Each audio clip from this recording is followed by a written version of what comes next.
It's the Tune In with Power Psychology and Associates and Find Your Joy Again with your host, Brittany Meredith. How you doing, Brittany? Doing well. How are you? Very good. Very good. Well, you sent me a very interesting note and background information. So congratulations. You are the new president of the Canadian Federation of Clinical Hypnosis. So congratulations. And very interesting organization. Maybe provide a little bit of background, and I have many questions. Yeah, so it's an organization that provides membership for training opportunities, peer support, and that kind of thing in the realm of clinical hypnosis. So the training that we provide, we usually do provide introductory training and then more intermediate and advanced training. We had to cancel our conference this year, unfortunately, so we're looking forward to being able to provide that again next year. And we're looking at some virtual options now too, so yeah. So may I start asking questions? First thing, hypnotherapy or hypnosis. My first question is it safe? Oh, yeah. Yeah, it's safe. Well, yes and no. It's safe as long as it's done by somebody who's appropriately trained, preferably by a health professional. So our organization, we restrict our training specifically to people who are registered health professionals under the Health Professions Act. So that's one way that we make sure that it is safe, because we all have our own code of ethics and that kind of thing, right? Okay, so that's interesting insight. So then the scientific, there's processes to hypnosis then, obviously. And so without getting into the processes, I'm interested in, what does it feel like? What does it feel like? It depends on how deep you go, I guess. So hypnosis can be anything from a focused state of attention to a deep trance. So everyone knows actually what it feels like, because everyone has been in trance before. If you think of watching something on TV and you kind of zone out and you don't really know where you've gone for a while and you come back, right? We go in and out of trance every day. Okay. Multiple times a day, right? Or somebody's lecturing and you kind of go in and out, right? So it's similar to that. So it can be every time you do it could be a different experience, right? So you can remember everything or you can remember nothing. It could be that we suggest that you remember everything, or we suggest that you remember nothing. Or it could be the level of trance that you're in, right? And on some level you remember everything, but it's what I'm talking about is consciously remembering. So I'm wondering about the scientific framework around hypnosis and hypnotherapy that would bring someone as well, like yourself, as to not only accept it but to run with it and to lead that this is science. So what's the background of it? Like, where do you get your other than that it works, but where do you get your scientific background on this? So you might be surprised to know that hypnosis is actually the oldest form of psychotherapy. So because of that, it's been around for a very long time, and there's actually a lot of research on it. It's very well researched. So if you look at the academic literature, you'll find a lot of information on it there. Okay. So then how does treatment of the mind or treatment aimed at the mind, because that's part of the process, right, is to find the mind, right, as opposed to the real person, I guess, is what we're looking for. Maybe I'm wrong, maybe I'm off. So how does treatment aimed at the mind affect the body? In our practice in general, we try to take really integrated approaches that involve mind and body. And we believe that obviously there is a connection between our mind and body. Right? So sometimes we're working with the body to influence the mind, and sometimes vice versa, right? Oh, like psychosomatic type things, or they could be beyond psychosomatic, maybe aggravating conditions on other things can be dealt with, is what we're talking about. So many things. So someone's really high anxiety, they're ready now to try hypnosis, but there's a step there, so, and not understanding that there's all the ideas and the power, the depth of the mind. Is there potential for someone to lose control while under hypnosis? So it's kind of difficult to explain, because the truth is that everybody is completely in control when you're doing hypnosis. So to be hypnotized, you have to be completely willing to be hypnotized. So for example, when you see the people in stage hypnosis, you know, they do like a group exercise first, and they find the people that are more willing to be hypnotized are the ones that go more deeply, and then they're the ones that get called on stage to do the stage hypnosis stuff, right? Okay. So you're completely in control. Yeah. And you can be in control of how deeply you go as well. That being said, sometimes there are ab reactions, is what we call it. And it's just something that we have to manage. It's just like a reaction, an unexpected reaction that could be negative or it could be traumatic. Yeah, but nothing, you know, it's memory, it's consciousness, it's nothing that nothing that can happen with any other type of therapy. Not going to get surprised, you know, in hypnosis, right? So well, you might be surprised what comes up, right? Subconsciously, you know what's there, but you might be surprised what comes to be conscious, right? But that's the same with EMDR as well, and lots of other types of therapy. You might be surprised what comes up. Right? Oh, okay. So you're not, you know, can you come out of it though? Like you totally come out of hypnosis, like when you're done, you know, your therapy session, you're out of hypnosis? Yeah, absolutely. That's our job as therapists, to make sure that you're out of trance before you leave our office, right? We don't want you going around driving or doing whatever you need to do and still be in trance, right? So there's things that we do to make sure that you're back in the room, and we give extra time at the end of the session, for example, to make sure that that happens, right? Am I sleeping? Is it like sleeping?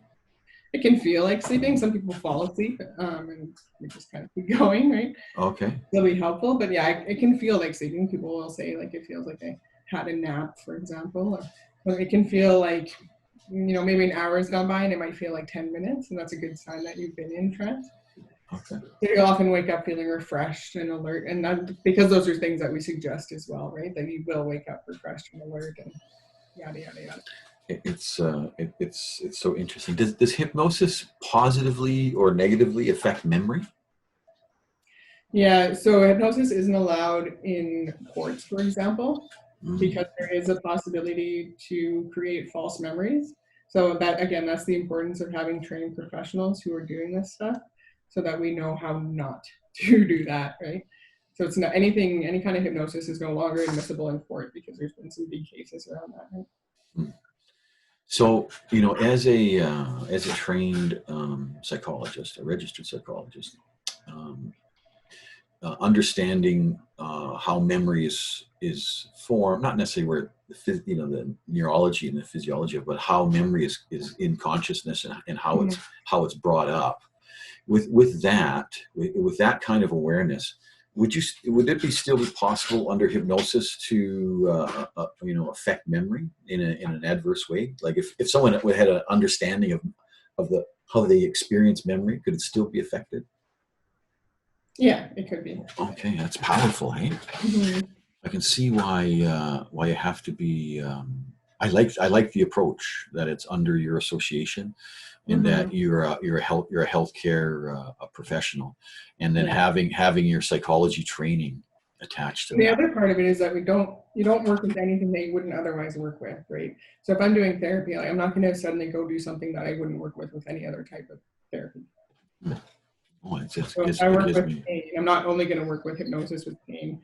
I'm not going to start doing that. Like it would have to be something that I'm already working with in other areas too. Right? And they felt that tactic would be effective in a moment or two or whatever yeah, it's a tool like any other. Interesting. It's so interesting, and anything I think that I'm pretty comfortable. So what would someone expect if they give you a call and they come in? They want to talk about hypnotherapy? Is it just a talk first, or how does it work? Yeah, that's a really good question. So we want to get some history, some background, because we want to know a little bit about the person's history and medical history before we kind of get into it. A good example of why that's important is if somebody has allergies, for example, if we go take somebody into hypnosis and walk them through a field of grass or a field of flowers or something, and they have allergies to grass or flowers, they could have an actual reaction to that. So we'd want to know about that beforehand. Or if they have a fear of water or elevators or something that we might use, in getting them into trance, then we can avoid using those things, right, by getting that history. And then just like any other type of therapy, getting to know what their goals are, what they're hoping to achieve, getting to know a little bit about them. Sometimes we'll use, we call it utilization, using things that they enjoy or things that they engage in their day-to-day lives in our trance. So we will come up with a script, or people just kind of do it on the fly, use their experiences, and that tends to make it more significant to them, right? It's so interesting because you're saying you're not sleeping, so you're conscious, you're aware, but you're what do you're falling into a level of it's not really subconscious, it's just different kind of consciousness. Well, it is where it's meaning, it is subconscious. Yeah. It's more, I don't want to use the word archetype, but where the meaning of things become changed, or not changed, but just they present themselves different. Like what are you opening up, right? A little bit different than archetypes, right? But so everybody has a subconscious or unconscious and a conscious, right?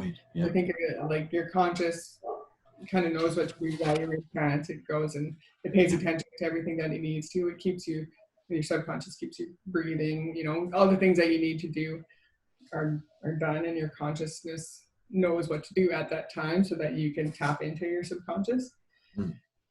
So we don't have to worry about breathing and different things like that as you experience this, right? Yeah, it's just, I was just, wondering, why at one moment it's a present now, right? And then, when you're in, I guess it's sort of a time regression is part of hypnosis, I guess, right? Yeah, part of it, yeah. And so you're in memory, right? So it's just that transfer, and then pulling it forward, and then what are you looking at? Your memory progression, right? There's so many things you can do with it. Right, and then you're looking for themes, but I guess you got to try to everyone's definitions. You're trained. I don't even know how you'd be trained. It's not like a book of dreams or a book of hypnosis, because everybody's meanings and symbols would be as unique as they are, right? It's funny like that, because a lot of us have this big red book of hypnosis scripts that's been around forever, and we use that a lot, right? So there are a lot of scripts that we use because it's been around for so long. Yeah, but that's because the culture is similar or whatever, but when you have these changes, so I guess it's going to be very interesting to see. You're probably seeing kind of interesting things, when people went through COVID, and coming through. It's nice. It's just a nice other tactic. It's for people to be helped. Now, I guess the loss of control. Are people? Just a couple more questions, if you got a minute or two, about grief. A lot of people deal with grief by thinking they've forgotten about it. Yeah. Now you have this high, I don't know, what is it, a charge or whatever, stuffed into a subconscious. I guess like any trauma. I guess I think that's sort of our standard human coping mechanism is, I don't have time to deal with this, so I'm just going to forget about it. So then that kind of is the same when you tap that in hypnosis. Is there the same emotional energy to that? Yeah, there certainly can be, right? You can kind of re-experience a traumatic event, for example, and kind of come through it however you want to get there, right? So when people go there, do other places where they're just demonstrating things that are causing them anxiety or those tears? Do they make sense? Is those kind of things? Does it click that way? Is that why you're going there? Because these things sort of permeate out in define unnamed influence in other areas of life. I'm just trying to figure out. Okay, now I understand what you do, but why are you doing it? Why are you going after it? Yeah, there's so many reasons, right? So many things we can treat with hypnosis. Like we said, trauma, anxiety, pain. So oftentimes people have medical conditions that are unexplained. They go to all these different doctors, and there's no reason that anybody can find for this to be happening. So we can, for example, then go into it with hypnosis and see if there's anything there that we can clear up, I guess, so to speak. Right? For whatever reason it came to be there. Sometimes there's usually if there's something happening like that, there is a reason for it to be there oftentimes, right? Whether it's a suggestion that somebody made, or like an attribution, or I'm trying to think. We have these 7 common causes of psychosomatic symptoms that we often use. That Oh, because so psychosomatic is a big part of hypnosis then. Okay, now so when you're just a couple more, when you have someone and you're treating them and you're using hypnotherapy and you're opening them up and they're communicating directly out of their subconscious. So does that affect you, or did you have to learn how not to be affected in your own subconscious when people are bearing their subconscious to you?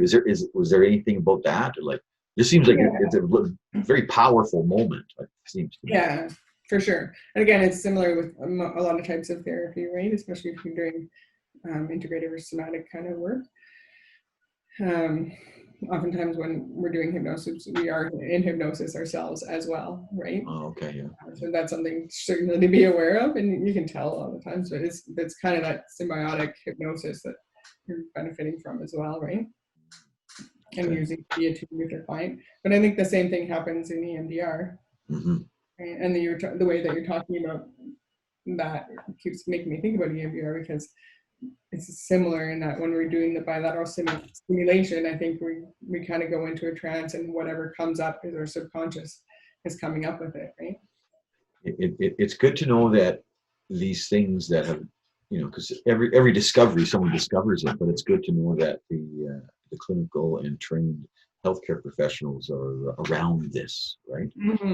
Because it seems to be something that's very valuable, and the vulnerability, you have to have that level of trust. But I guess get such a good feel from my Power Associates. Everybody that's had on. Did you watch the last one? With, I haven't watched it yet. I was thinking about watching it today. It's so good. Thank you for that. That was a great guest. Yeah. So she's kind of concerned that she didn't do very well. But what? Oh, oh no, I was. She was good, and more coming. I suppose that we're coming into the summer, so hopefully we'll see a few more, and then into the fall. Yeah, so we're next week. I think we might have, is that the 29th? Yeah. Alex and Chantel, Alex and Monica at our practice are going to run an anxiety group in August. So they were hoping to come on and talk about anxiety and group counseling and how that can be helpful. Wow, that's good. That sounds like a good one. So it's tune in with Power Psychology and Associates and your host, Brittany Meredith, on the Health and Wellness Channel, only on TVU.